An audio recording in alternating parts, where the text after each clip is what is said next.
आप लोग देख सकते हैं मेरे पास जो है तो Redmi 9 पावर आया, जिसके अंदर आज की कंडीशन में देखी जाए तो बहुत प्रॉब्लम आ रहा है।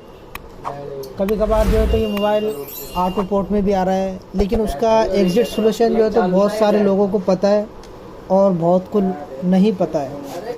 तो फ्रेंड इसके अंदर जो है तो देखते हैं कि क्या दिक्कत है। तो सबसे पहले मैं आपको देख सकते हैं आप लोग जो है तो डायग्राम के ज़रिए से हम इस मोबाइल को बनाने की कोशिश करेंगे, जिसका मैंने डायग्राम आप लोगों के सामने ओपन कर दिया हो। तो चलिए सबसे पहले मैं इसके अंदर चार्जिंग इनेबल करूँगा, और इसके अंदर मैं आप लोगों को एक बात और भी बता दूँ कि इसके अंदर इस मोबाइल के अंदर ज़्यादातर जो प्रॉब्लम आ रहा वो आ रहा ऑटो पोर्ट का।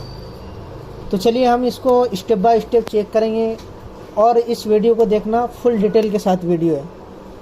तो चलिए इस पे जो तो हम शुरू करते हैं और फिर देखते हैं कि हमारा जो प्रॉब्लम है वो सॉल्व होता है या नहीं, या फिर हम बनाते हैं नहीं, क्योंकि ये किसी और शॉप वाले ने मेरे पास ला कर दिया है। तो चलिए इसको देखते हैं। एक बार चार्जिंग पर मैं लगा के देख लेता हूँ कि चार्जिंग हो रहा है या नहीं। या आप लोग देख सकते हैं मैंने जो है तो मोबाइल को चार्जिंग पर लगा लिया, इसके बाद चार्जिंग पर कोई एम्पियर नहीं ले रहा, आप लोग देख सकते हैं।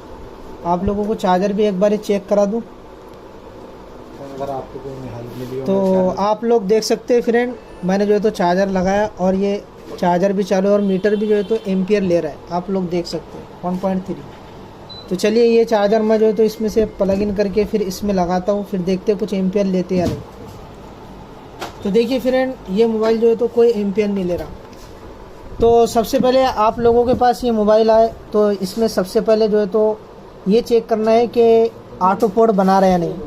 अगर ऑटो पोर्ट बना रहा है तो वो प्रॉब्लम किस वजह से आती है मैं आपको बताऊंगा, और एग्जिट प्रॉब्लम बताऊंगा। मैंने मतलब ये ऐसा नहीं कि पहला मोबाइल रिपेयर कर रहा हूँ फ्रेंड, ये मोबाइलों के अंदर मैंने देखा Redmi 9 पावर के अंदर पोको M3 बोलते हैं, खैर जो भी है, तो इसके अंदर देखा कि ऑटो पोर्ट बनते हुए नज़र आया और मैंने 3 जगहों से उसको सॉल्व किया।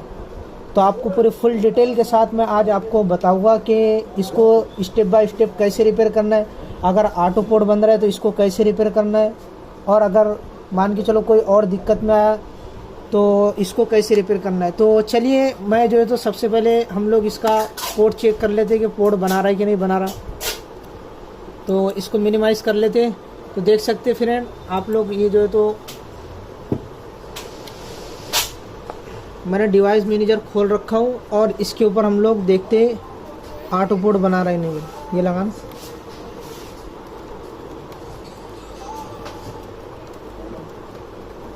तो देखिए फ्रेंड मैंने USB चार्जर लगा लिया जो कि मेरे हाथ में ये है, ठीक है। और आप लोग देख सकते हैं स्क्रीन के ऊपर ये ऑटो पोर्ट बना रहा है या नहीं बना। तो ये ऑटो पोर्ट बना नहीं रहा। तो चलिए फिर इसका मतलब कुछ और प्रॉब्लम है इसके अंदर, लेकिन ज़्यादातर मैंने देखा है मोबाइल जो डेड ऑटो पोर्ट के केस में, तो वो उसका सोल्यूशन भी बताऊंगा आप लोगों को। तो चलिए मैं इसको ओपन कर लो फटाफट से।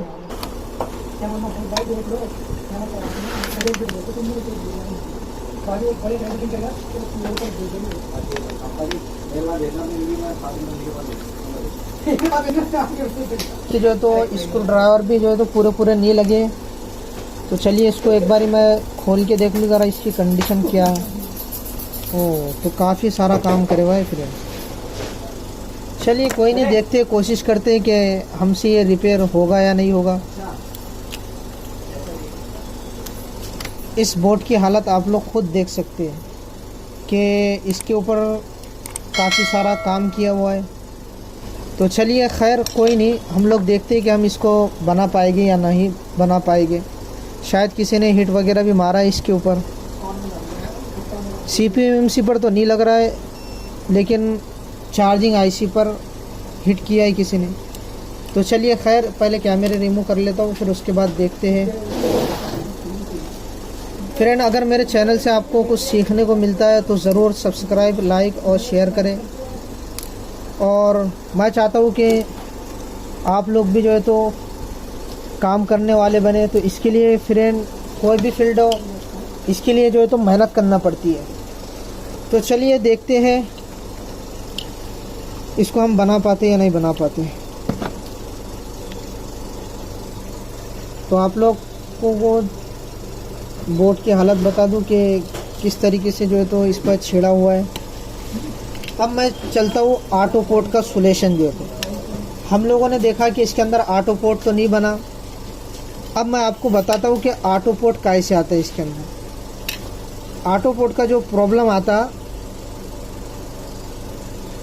बहुत सारे लोग क्या करते हैं कि ये वाली जो APT IC है, ये वाले कंपोनेंट रिमूव कर लेते हैं, तो इससे भी उनका काम नहीं बनता। तो फिर वो लोग नेट पर सर्च करते और कोई ये बताता है।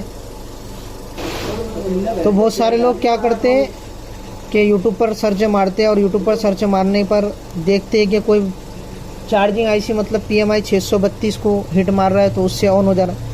वो वक्ती तौर पर ऑन तो हो जाता है, ठीक है, 2-1 दिन बोलो या फिर 1 दिन के लिए ऑन तो हो जाता है, लेकिन इसका एग्जिट सॉल्यूशन क्या है कि भाई परफेक्ट ये मोबाइल अगर ऑटो पोर्ट में आया है तो परफेक्ट अगर इसकी रिपेयरिंग करना है आप लोगों को, तो कोई शख्स जो है तो कोई ये 2 कैपेसिटरों को उखाड़ता है, कोई इस कॉइल को उखाड़ देता है। तो मैंने ऑटो पोर्ट का जो प्रॉब्लम है वो इस मोबाइल के अंदर 3 जगहों से जो है तो सॉल्व किया है। तो सबसे पहले फ्रेंड, अगर आपके पास ऑटो पोर्ट की कंडीशन में ये मोबाइल आए तो सबसे पहले आप APT IC को रिवॉल्व करोगे। सबसे पहले आप क्यों, इसकी वजह क्या है, इसके अंदर चलती है I2C की लाइन। इस IC के अंदर कुछ गड़बड़ बोलो या फिर सिम ट्री की वजह से बोलो, ये मतलब कुछ कनेक्शन ऐसे होते हैं या फिर बबल उसके अंदर IC के अंदर चले जाते, तो उस कंडीशन में भी जो है तो ये ऑटो पोर्ट में चला जाता है। तो सबसे सिंपल सी बात है कि हम लोग क्या करेंगे, इस IC को रिवॉल्व कर लेना है। आपके पास अगर ऑटो पोर्ट के लिए आया तो इस IC को रिवॉल्व कर लेना है, ठीक है फ्रेंड। अगर ये रिवॉल्व करने के बाद भी नहीं हो रहा तो सबसे पहले फिर उसके बाद जो है तो ऑटो पोर्ट की कंडीशन में रहेगा। अगर रिवॉल्व करने के बाद भी नहीं हुआ तो आप CPU को रिवॉल्व करो। अगर जो मैंने किया है इस बोर्ड के ऊपर वो आप लोगों को बता रहा हूँ। फिर इसके बाद CPU रिवॉल्व करना है। CPU रिवॉल्व करने के बाद भी नहीं होता, फिर उसके बाद जो है तो MMC रिवॉल्व करना है। तो आप लोग देख सकते हैं, मैंने आप लोगों को सोल्यूशन बता दिया। सबसे पहले APT को रिवॉल्व करना है, APT IC जो 4G IC के लिए सप्लाई देती है। उसके बाद जो है तो CPU को रिवॉल्व करना है। चार्जिंग को नहीं छेड़ना है, अगर ऑटो पोर्ट में आ रहा है तो चार्जिंग IC को नहीं छेड़ना है। आप लोगों के पास आते होंगे बहुत सारे प्रॉब्लम इस मोबाइल के अंदर, लेकिन अगर कभी भी ये मोबाइल आए तो इसके अंदर APT IC को रिवॉल्व करना है, उसके बाद CPU को रिवॉल्व करना है, फिर उसके बाद MMC को रिवॉल्व करना है। 100% 5 से 6 हैंडसेट जो है तो बनाकर दे दिया हो। अब इसके अंदर हमने देखा कि ऑटो पोर्ट का प्रॉब्लम नहीं है, मतलब ये पूरे तरीके से मोबाइल डेड है। तो चलिए हम स्टेप बाय स्टेप इसको डायग्राम के थ्रू भी चेक करेंगे और इसको रिपेयर करने की कोशिश करेंगे कि ये रिपेयर कैसा होता है। तो फ्रेंड, हम लोग इसको सबसे पहले कंबाइन कर लेंगे और कंबाइन करने के बाद फिर हम स्टेप बाय स्टेप चेक करेंगे कि इस मोबाइल को रिपेयर कैसे करना है। अब देखते हैं, पता नहीं इसमें कितना टाइम लग जाए रिपेयर होने में। तो चलिए हम स्टेप बाय स्टेप इसको चेक करते हैं और देखते हैं कि हम लोग इसको बना सकते हैं या नहीं बना सकते। तो सबसे पहले मैं इस मॉडल का आपको बता दूं, ये बैटरी कनेक्टर है। तो सबसे पहले हम लोग यहाँ पर शॉर्टिंग चेक करेंगे, ठीक है। तो आप लोग देख सकते हैं कि इसका प्लस वाली लाइन कौन सी है। तो मैंने इसको ये सर्च मार लिया, तो आप लोग देख सकते हैं बैटरी कनेक्टर है। तो चलिए हम लोग इसके ऊपर सबसे पहले GR चेक करेंगे कि कैसे ये मोबाइल शॉर्ट तो नहीं है। इस मोबाइल के अंदर शॉर्टिंग है या फिर नॉर्मल कंडीशन में।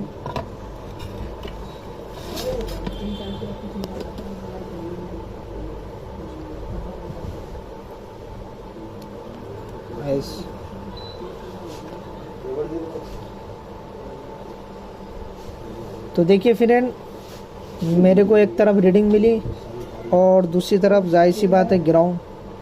तो चलिए कोई नहीं, अब फॉरवर्ड बायस में चेक कर लेते हैं।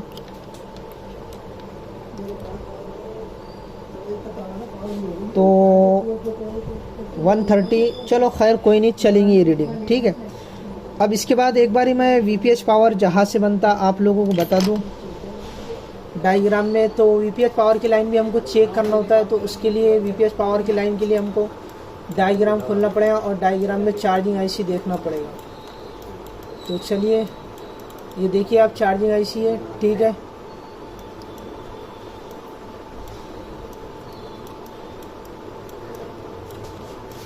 ये PMI 632 लगी है और ये चार्जिंग का है।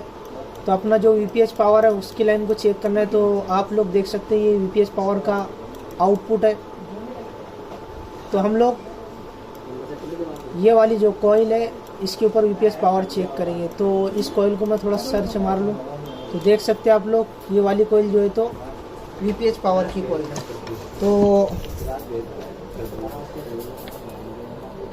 तो देखिए वीपीएच पावर पर हमको शॉर्टिंग चेक करना ज़रूरी है। कभी कभार ऐसा होता है कि बैटरी कनेक्टर के ऊपर शॉर्टिंग नहीं होती है लेकिन वीपीएच पावर की लाइन के ऊपर। तो देखिए वीपीएच पावर पर मुझे कोई शॉर्टिंग नहीं है और फॉरवर्ड बायस में भी एक बारी मैं चेक कर लूँगा।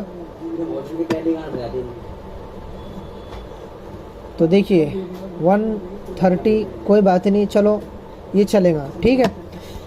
तो आप लोगों ने देखा कि इसके अंदर शॉर्टिंग, इस बोर्ड में हमको शॉर्टिंग नहीं मिली। अब शुरू कहाँ से करें? तो सबसे पहले हम लोग चार्जिंग आईसी से शुरू करेंगे।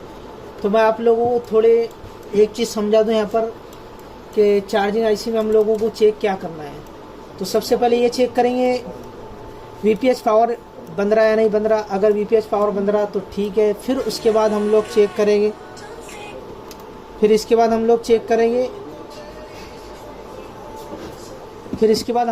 करेंगे पावर गुड इस आईसी से निकल रहा है या नहीं निकल रहा। तो चलिए पावर गुड तो देख सकते हैं आप लोग यहाँ पर अपन जो वीपीएच की कॉइल मैंने आपको टेस्टिंग करके बताया L1801, ठीक है। तो यहाँ पर वीपीएच पावर चेक करना है और पावर गुड कहाँ पर चेक करना है हम लोग। तो पावर गुड की लाइन भी देख लूँ मैं। तो चलिए फटाफट से मैं देख लेता हूँ। रख दो उसको रख इधर उधर। तो देखिए ये है सिस्टम ओके जिसको हम लोग पावर गुड बोलते हैं। तो इसको मैं सर्च मारूंगा और इसमें देखूंगा कोई कंपोनेंट बीच में है या नहीं है। तो आप लोग देख सकते हैं इस लाइन के बीच में एक कंपोनेंट है जो सिस्टम ओके। चलिए ये सिस्टम ओके हम लोग देखते हैं रजिस्टर R1207। तो ये रजिस्टर है, ठीक है। तो आप लोग देख सकते हैं ये हमारा वीपीएच कॉइल होगा और यहाँ पर हमको सिस्टम ओके पावर गुड मिलना चाहिए 1.8 की सप्लाई। तो चलिए स्टेप बाय स्टेप शुरू कर लेते। हम लोग चार्जिंग पर लगाएंगे और फिर चेक करेंगे कि हमारा जो वीपीएच पावर है वो बन रहा है या नहीं बन रहा।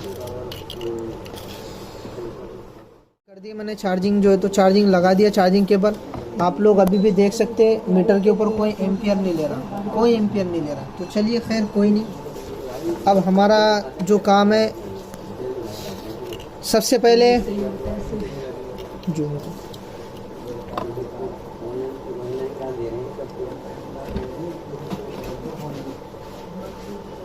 तो देखिए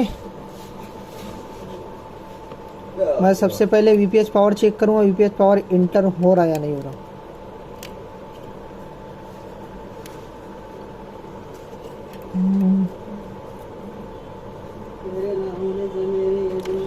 सॉरी फ्रेंड, ये मल्टीमीटर वोल्टेज रेंज पर सिलेक्ट करना चाहिए था। चलिए मैंने कर दिया हूँ। तो आप लोग देख सकते हैं 3.1। तो कोई दिक्कत नहीं, बैटरी लगाने के बाद 3.7 तक के पहुँच जाएगा। तो इसका मतलब ये हुआ कि हमारा वीपीएच पावर 15 है। अब इसकी सिस्टम ओके की लाइन हमें चेक करना है जो कि इस कॉइल के बगल में। तो ये थोड़ा सा अंदर है तो कोई दिक्कत नहीं, मैं चेक कर लूँगा।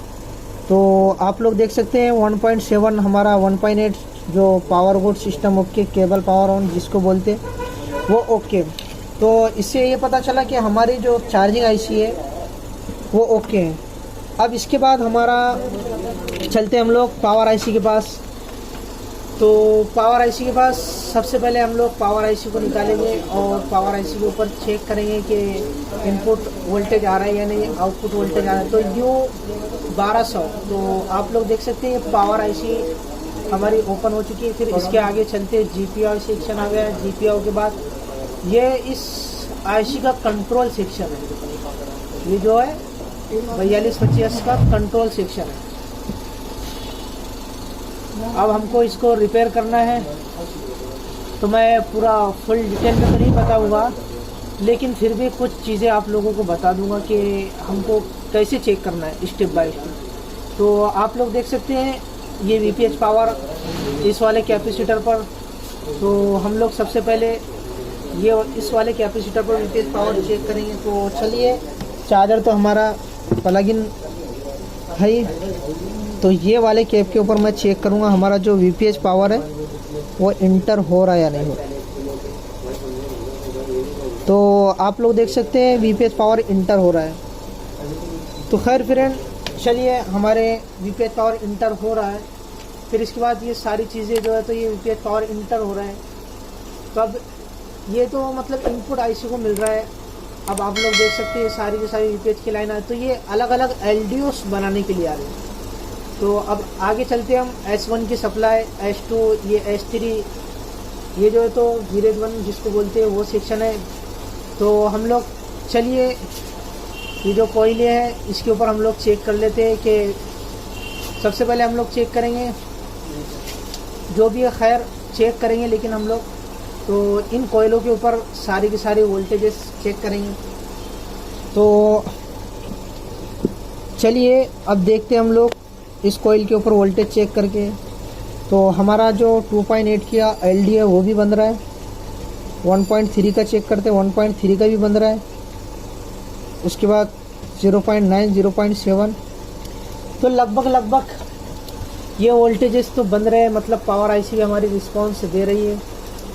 अब आगे और एक चीज़ चेक करने की बाकी है। तो आप लोगों को इस आईसी को थोड़े और फंक्शन में ले चलूँ। तो चलिए, हम चल तो जा रहा हूँ मैं, लेकिन जहाँ मुझे पहुँचना है वहाँ सही से नहीं लेके गया। फिर से मैं इसको क्लिक करूँगा।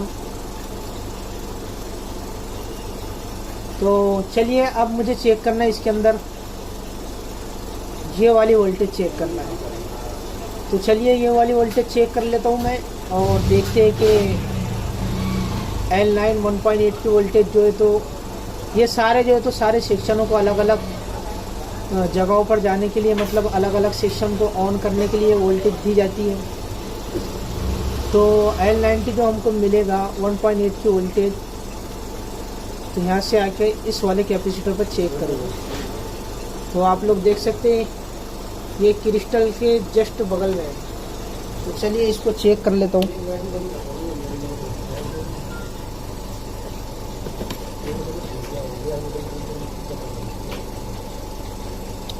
तो 1.8, 1.4, तो ये वोल्टेजेस तो आ रहे हैं। वोल्टेजेस पावर आईसी हमारी आउटपुट दे रही है।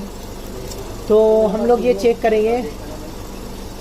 फिर से मैं आपको पावर आईसी के पास ले चलूँ, तो कहीं ना कहीं कुछ ना कुछ तो चुक रहा है। तो उसको पूरे तरीके से ट्रेस करेंगे। अब मैं आ गया फिर से पावर आईसी में। सिस्टम ओके हमने चेक किया, आ रहा है केबल पावर ऑन भी बोल सकते हैं, कीपैड पावर। अब उसके बाद चेक करते हैं हम लोग कीपैड पावर पर कोई मतलब वोल्टेज आ रहा है या नहीं आ रहा। तो कीपैड पावर पर चार्जिंग तो प्लग इन ही। तो कीपैड पावर की लाइन पर जो वोल्टेज, तो देख सकते हैं 1.7 वोल्टेज आ रहा है। तो लगभग हमारी पावर आईसी ओके है। ठीक है, हम लोग ख़राब नहीं मान सकते इसको, लेकिन ख़राब हो भी सकती, कंफर्म नहीं। हम लोग चेक करेंगे कि हमारा पावर ऑन रीसेट जो जाता है सीपीयू को, ठीक है फ्रेंड, तो सीपीयू को जाता है, उसको चेक करेंगे पावर ऑन रीसेट। तो आप लोग देख सकते हैं ये पावर आईसी में आता हुआ नज़र आ रहा है, लेकिन आ नहीं रहा है, ये जाएगा। तो मैं सबसे पहले जो सीपीयू, जाहिर सी बात है पावर आईसी तो रिस्पॉन्स कर रही है, लेकिन सीपीयू पीएस होल्ड नहीं दे रहा है। इसी वजह से शायद हमारा मोबाइल ऑन नहीं हो रहा है। तो चलिए, मैं एक बार इसकी टीपी देख लूँ। तो आप लोग देख सकते हैं सीपीयू के जस्ट बगल में टीपी लगी पड़ी। तो चलिए, हमें यहाँ पर 1.8 की वोल्टेज मिलना चाहिए। ये टीपी है, तो यहाँ पर हमें 1.8 की वोल्टेज तो यहाँ पर हमें 1.8 की वोल्टेज मिलना चाहिए। तो चलिए मैं इसको आपको मल्टीमीटर में चेक करा दूँ कि 1.8 की वोल्टेज मिल रही है या नहीं मिल रही।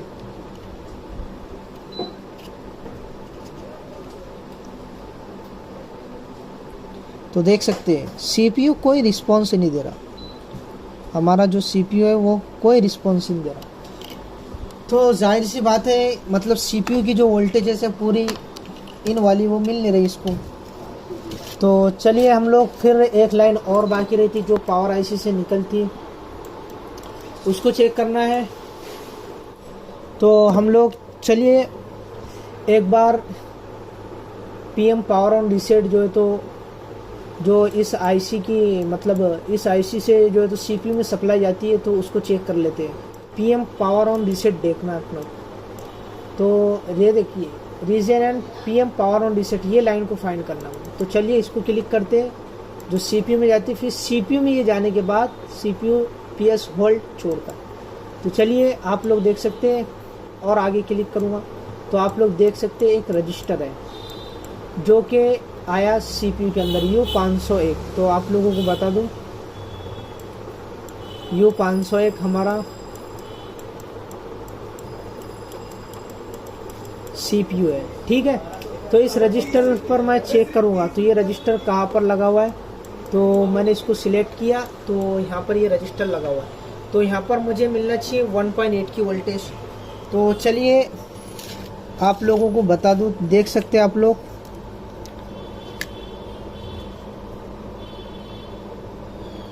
तो आप लोग देख सकते हैं ये वाला रजिस्टर यहाँ,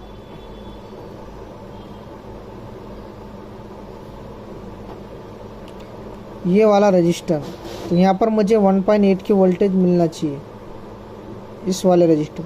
तो चलिए देखते हैं पावर आईसी से जो सप्लाई है वो 1.8 की वोल्टेज आ रही है नहीं आ रही। तो देखिए मैं मल्टीमीटर को रख रहा हूँ, वोल्टेज नहीं मिल रही, ठीक है, कोई वोल्टेज नहीं, 0.5 0.9। तो खैर चलिए मुझे यहाँ पर वोल्टेज मिली नहीं। तो अब हम लोग क्या करेंगे, इसकी टीपी ढूंढेंगे। टीपी तो कहीं दी भी नहीं है कंपनी ने। तो वही रजिस्टर आप लोग देख सकते हैं, मुझे रजिस्टर की थोड़ी गड़बड़ लग रही है। तो वाटर डैमेज लग रहा है फ्रेंड इसी रजिस्टर के ऊपर।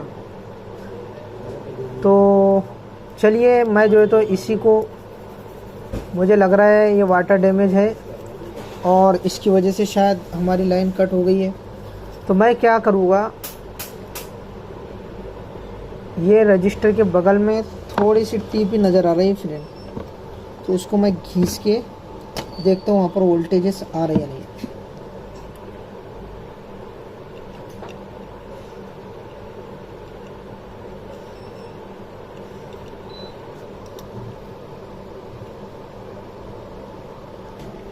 तो देखिए वो वाटर डैमेज की वजह से ख़राब हो चुका है।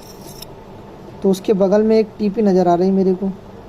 हम लोग मतलब यहाँ पर चेक करेंगे अब कि इस वाली टीपी पर हमको 1.8 की वोल्टेज मिल रही है या नहीं मिल रही। तो चलिए मैं चेक कर लेता हूँ।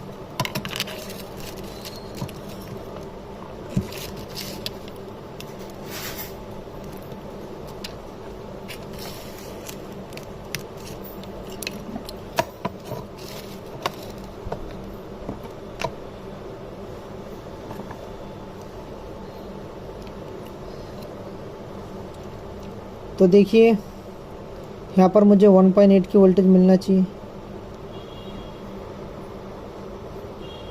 तो देखिए 1.7 1.8 1.7 1.8।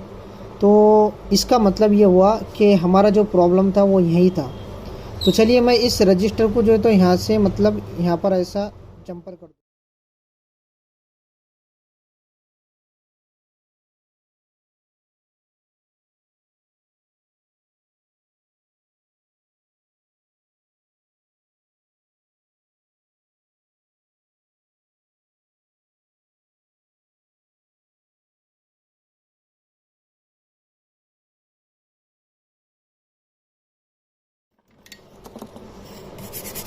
सकते हैं मैंने जंपर कर दिया। तो चलिए अब देखते हैं हम लोग हमारा जो मोबाइल का PS होल्ड नहीं आ रहा था मेरा कहने, तो ये जाएंगे CPU के अंदर, फिर CPU आउट करेगा PS होल्ड। तो इस वाली TP पर हम लोग चेक करेंगे कि हमारा PS होल्ड आ रहा है या नहीं आ रहा। तो फिर से मैं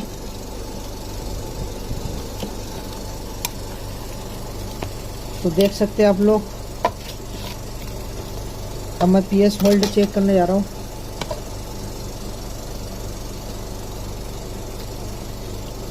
तो ये TP बताया था मैंने आप लोगों को।